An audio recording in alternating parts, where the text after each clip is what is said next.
Desirée Manca, Movimento 5 Stelle, la 16ª legislatura segna l'esordio del Movimento 5 Stelle nell'Assemblea del popolo sardo. C'è un po' di emozione per questo. Molta emozione, soprattutto grande felicità. Finalmente per il Movimento 5 Stelle è una data storica.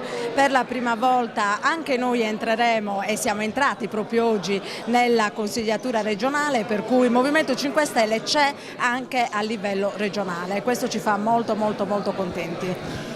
Movimento 5 Stelle in più una rappresentanza femminile più folta rispetto al passato, 8 donne, anche questo è un segnale di rinnovamento del Consiglio. Un segnale di rinnovamento, ma soprattutto anche qua il Movimento 5 Stelle gioca forte, nel senso che comunque c'è stata una parità di genere, anche è una fortuna nell'elezione di 3 consiglieri uomini e 3 consigliere donne, per cui noi abbiamo raggiunto la parità e auspichiamo che invece in Consiglio anche nei futuri consigli ci sia una presenza maggiore delle donne. Ce n'è tanto bisogno.